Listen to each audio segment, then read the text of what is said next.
नमस्कार। मैं डॉक्टर रूपा Mangalani political science department में एसोसिएट प्रोफेसर के पद पे कार्यरत हूँ। हमारा आज का टॉपिक है अनुच्छेद 25 से 28 धार्मिक स्वतंत्रता का अधिकार। तो जैसा कि हम सभी जानते हैं कि मौलिक अधिकार जो कि संविधान के भाग 3 में दिए गए हैं, उसमें धार्मिक स्वतंत्रता का अधिकार अनुच्छेद 25 से लेकर 28 तक विवेचित है। भारतीय संविधान के मूल अधिकारों में धर्म स्वतंत्रता के अधिकार का अपना एक विशेष महत्व है। यद्यपि संविधान में पंथ निरपेक्ष राज्य शब्द को अभिव्यक्त रूप से कहीं भी उल्लेखित नहीं किया गया है, फिर भी हमारे जो संविधान निर्माता थे वो पंथ निरपेक्ष राज्य की स्थापना के इच्छुक थे। तो 42वें संविधान संशोधन द्वारा प्रस्तावना में पंथ निरपेक्ष शब्द को समाविष्ट किया गया और हम सभी जानते हैं कि संविधान की प्रस्तावना तथा अनुच्छेद 25 से 28 तक में संविधान निर्माताओं की पंथ निरपेक्ष राज्य स्थापित करने की इच्छा का आभास हो जाता है। तो भारतीय संविधान में पंथ निरपेक्षता जो है वो 4 आदर्श जो है वो माने जा सकते हैं। जो पहला आदर्श है कि राज्य अपने को किसी भी पंथ विशेष से संबद्ध नहीं करेगा, अर्थात किसी पंथ विशेष के अधीन नहीं होगा। और दूसरी बात, राज्य जब किसी व्यक्ति को धार्मिक मान्यता, आचरण या प्रचार संबंधी स्वतंत्रता प्रदान करेगा तो वो किसी व्यक्ति विशेष को अपेक्षाकृत सुविधा नहीं देगा। तीसरी बात यह है कि किसी व्यक्ति विशेष के विरुद्ध पंथ अथवा धार्मिक विश्वास के आधार पर राज्य कोई भेद नहीं करेगा। और चौथी बात, राज्य के अधीन किसी पद को प्राप्त करने हेतु सभी धर्मावलंबियों को समान अवसर प्राप्त होंगे। तो इस प्रकार अगर हम अनुच्छेदवार देखें इन आदर्शों को जो स्थापित किया गया है तो इस तरह से है। अनुच्छेद 25 जो है वो अंतःकरण की स्वतंत्रता और धर्म को मानने, आचरण करने और प्रचार करने की स्वतंत्रता देता है। तो जहाँ तक अंतःकरण की स्वतंत्रता का तात्पर्य है तो उसका मतलब है कि कोई भी व्यक्ति किसी भी ईश्वर की अपनी इच्छा अनुसार आराधना कर सकता है। और इस स्वतंत्रता में बाह्य अभिव्यक्ति जो है वो धर्म का मानना और धर्म का प्रचार करना है। धर्म का मानने का अर्थ ये है, प्रोफेस ऑफ रिलीजन का अर्थ यह है कि व्यक्ति द्वारा अपने धर्म के प्रति श्रद्धा एवं विश्वासों की स्वतंत्रता पूर्वक घोषणा धर्म का आचरण करने से है। जहाँ तक धर्म का आचरण करने का तात्पर्य है, धर्म द्वारा विहित कर्तव्य, कर्मकांड और धार्मिक कर्तव्यों को प्रदर्शित करने की स्वतंत्रता है। धर्म के प्रचार का अर्थ है कि अपने धर्म संबंधी विचारों को दूसरे को संप्रेषित करना और उसके लिए प्रकाशन करना। किंतु हमें ये समझना होगा कि धर्म के प्रचार करने के अधिकार में किसी व्यक्ति को अपना धर्म परिवर्तन करने के लिए बाध्य करना शामिल नहीं है। ये अच्छी तरह से समझना होगा कि अनुच्छेद 25 के तहत धार्मिक स्वतंत्रता का अधिकार तो है, लेकिन अपने धर्म को परिवर्तन करने के लिए बाध्य करने की स्वतंत्रता जो है वो इस अधिकार में शामिल नहीं है। यहाँ मैं आपको ये भी बताना चाहती हूँ कि धार्मिक कार्यों के प्रबंधन की स्वतंत्रता जो है वो अनुच्छेद 26 में दी गई है। अनुच्छेद 26 के अनुसार किसी भी व्यक्ति को राज्य जो है सार्वजनिक व्यवस्था, सदाचार और स्वास्थ्य के अधीन किसी भी वर्ग को कुछ अधिकार दिए गए हैं। जैसे कि कोई भी व्यक्ति जो है वो धार्मिक पूर्व प्रयोजनों के लिए धार्मिक संस्थाओं की स्थापना और उसका पोषण कर सकता है। इसी तरह से अपने धार्मिक कार्यों संबंधी विषयों का प्रबंधन किया जा सकता है। इसी तरह से धार्मिक कार्यों का संपादन करने के लिए संपत्ति के अर्जन और स्वामित्व का अधिकार है, जंगम और स्थावर संपत्ति दोनों ही। अनुच्छेद 26 जो है वो दरअसल ये बताता है कि धार्मिक संप्रदाय या संस्थाओं की स्थापना की जा सकती है, लेकिन अनुच्छेद 26 ख के अधीन हम ये देखते हैं कि किसी धार्मिक संप्रदाय या संस्था के धार्मिक मामलों में प्रबंधन की स्वतंत्रता केवल धार्मिक विषयों तक ही, यानी मैटर्स ऑफ रिलीजन तक ही सीमित है। राज्य इस अधिकार में कोई हस्तक्षेप नहीं कर सकता। और कब तक हस्तक्षेप नहीं कर सकता?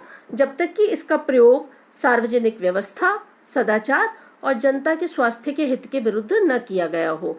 किसी धर्म से संबंधित आवश्यक तत्व क्या है, इसका निर्धारण न्यायालय द्वारा समय समय पर तथ्य और परिस्थितियों के आधार पर किया जाएगा। तो धार्मिक विषयों के अंतर्गत किसी विशेष धर्म के मामले के लिए आवश्यक धार्मिक अनुष्ठान, कर्मकांड, समारोह ये सब शामिल हैं। तो धर्म के नाम पर मंदिर, मस्जिद या गुरुद्वारे का प्रयोग उग्रवादियों को आश्रय देने या राष्ट्र विरोधी गतिविधियों को चलाने के लिए नहीं किया जा सकता। और उच्चतम न्यायालय ने इस बारे में इस्माइल फारूकी बनाम भारत संघ के मामले में यह निर्णय दिया है। तो हमें ये जानना चाहिए कि राज्य को अपनी संप्रभु शक्ति के प्रयोग में लोक व्यवस्था बनाए रखने के लिए पूजा के स्थान जैसे मंदिर, मस्जिद, गिरजाघर आदि के अधिग्रहण का अधिकार है। पूजा करना एक धार्मिक काम है, किंतु एक विशेष स्थान पर पूजा करना जब तक कि उसका कोई विशेष महत्व न हो, धर्म का आवश्यक भाग नहीं है। तो इस प्रकार धार्मिक कार्यों के प्रबंधन की स्वतंत्रता का अनुच्छेद 26 अत्यंत महत्वपूर्ण है, जो कि हमको जानना चाहिए। इसी तरह से अनुच्छेद जो 27 है वो ये कहता है कि धार्मिक व्यय पर कर से मुक्ति। तो अनुच्छेद 27 के अनुसार किसी भी व्यक्ति को ऐसा कर देने के लिए बाध्य नहीं किया जाएगा जिसकी आय को किसी विशेष धर्म या धार्मिक संप्रदाय की वृद्धि के लिए व्यय किया जाता है। संविधान किसी विशेष धर्म या संप्रदाय पर किए जाने वाले व्यय को कर से मुक्त करता है, लेकिन यदि राज्य किसी धार्मिक संप्रदाय के लिए कार्य करता है तो उससे शुल्क वसूल किया जा सकता है। यहाँ यह ध्यान देने योग्य बात है कि कर और शुल्क में अंतर है। राज्य बिना सेवा के कर वसूलता है, जबकि सेवा के कारण राज्य जो है वो शुल्क सेवा के कारण जो राज्य है वो शुल्क वसूल सकता है। अर्थात अगर कोई सेवा राज्य द्वारा दी जाती है तो उसके लिए शुल्क वसूला जा सकता है, लेकिन किसी धर्म विशेष के धर्मावलंबियों पर राज्य उस धर्म को मानने के लिए कर नहीं लगा सकता। हम जानते हैं कि मुगल काल में जकात और जजिया कुछ कर लगाए जाते थे और धार्मिक आधार पे कुछ कर लगाए जाते थे। तो भारत के संविधान में ऐसा कर न लगाने के लिए धार्मिक व्यय पर कर से मुक्ति का अनुच्छेद 27 है, जो कि आपको जानना चाहिए। अनुच्छेद 28 अत्यंत महत्वपूर्ण है। अनुच्छेद 28 कुछ शिक्षण संस्थाओं में धार्मिक शिक्षा या धार्मिक उपासना में उपस्थित होने के संबंध में स्वतंत्रता दी गई है। इस अनुच्छेद के तहत कुछ प्रावधान किए गए हैं। उन प्रावधानों को अगर हम देखें तो शिक्षा संस्थाओं में कोई धार्मिक शिक्षा नहीं दी जाएगी जो पूर्णतः सरकार के खर्चे पर संचालित हो। अर्थात सरकार के खर्चे पर संचालित होने वाली शिक्षण संस्थाओं में किसी भी प्रकार की धार्मिक शिक्षा नहीं दी जा सकती। इसी प्रकार वे शिक्षण संस्थाएं जो किसी ऐसे न्यास द्वारा स्थापित की गई हैं जिसके अनुसार उस संस्था में धार्मिक शिक्षा देना आवश्यक है, उसमें धार्मिक शिक्षा दी जा सकती है, भले ही ऐसी संस्था का प्रशासन राज्य करता हो। इसी तरह से राज्य से मान्यता प्राप्त या राज्य निधि से सहायता प्राप्त किसी शिक्षण संस्थान में अध्ययन करने वाले विद्यार्थी को उस शिक्षा संस्था में दी जाने वाली धार्मिक शिक्षा में भाग लेने के लिए या उससे संलग्न स्थान में की जाने वाली उपासना में उपस्थित होने के लिए उसकी अनुमति के विरुद्ध बाध्य नहीं किया जा सकता। तो यदि विद्यार्थी आवश्यक है तो उसके संरक्षक की अनुमति के बिना उस विद्यार्थी को धार्मिक शिक्षा या उपासना में उपस्थित होने के लिए बाध्य नहीं किया जा सकता।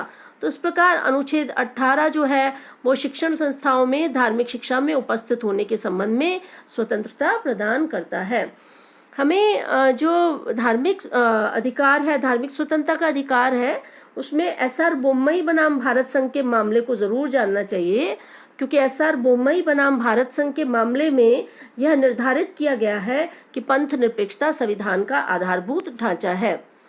तो पंथ निरपेक्षता जो संविधान का आधारभूत ढांचा है, इसका अर्थ है कि राज्य सभी धर्मों और धार्मिक समुदायों के साथ समान व्यवहार करता है। धर्म व्यक्तिगत विश्वास की बात है और उसे लौकिक क्रियाओं में नहीं मिलाया जा सकता। लौकिक क्रियाओं को राज्य विधि बनाकर विनियमित कर सकता है। उच्चतम न्यायालय के निर्णयों में धर्म के मामले में राज्य की सकारात्मक भूमिका को स्पष्ट कर यह कहा गया है कि राज्य धर्म के मामले में मूक दर्शक नहीं है। आवश्यकता पड़ने पर राज्य धर्म में व्याप्त कुरीतियों को दूर करने का, धर्म से संबंधित लौकिक क्रियाओं को विनियमित करने का तथा धार्मिक स्वतंत्रता का दुरुपयोग होने पर हस्तक्षेप कर सकता है। धर्म के नाम पर पृथकतावादी उग्रवादी गतिविधियों को रोकने का राज्य अधिकार रखता है, यह हमें समझना होगा। तो स्पष्ट है कि धार्मिक स्वतंत्रता एक आत्यंतिक अधिकार नहीं है, अर्थात असीमित अधिकार नहीं है।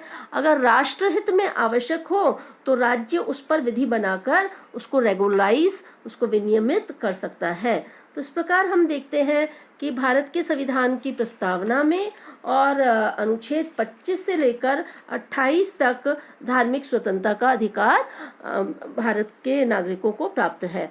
यहाँ आपको ये ध्यान रखना होगा कि भारतीय संविधान के में मूल रूप से पंथ निरपेक्ष राज्य जो शब्द शामिल नहीं था, लेकिन 42वें संविधान संशोधन के बाद प्रस्तावना में हमने पंथ निरपेक्ष शब्द को शामिल किया गया।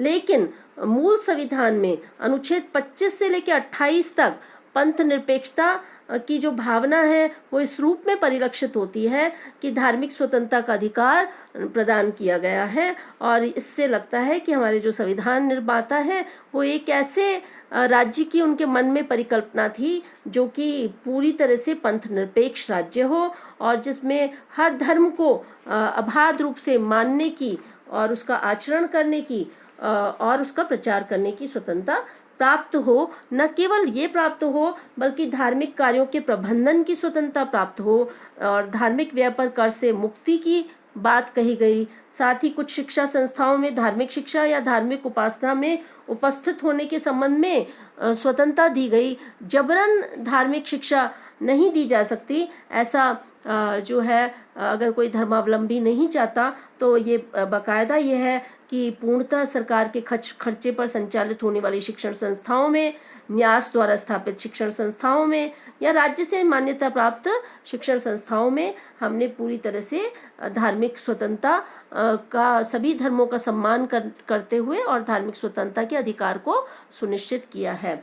तो आप जो है अनुच्छेद 25 से लेकर और 28 का अध्ययन करें और इसके साथ ही अगर इसमें कोई दिक्कत आती है तो हम इस पे बात करेंगे। लेकिन आपको इस जो खंड में से जो सवाल आते हैं, कंपटीशन में भी सवाल आते हैं और आपके जो है मेन एग्जामिनेशंस में भी सवाल आते हैं, तो उसको आप ध्यान से पढ़ें और इसके साथ ही जो है इसमें कोई दिक्कत आए तो हम इस पे बात करते हैं। धन्यवाद।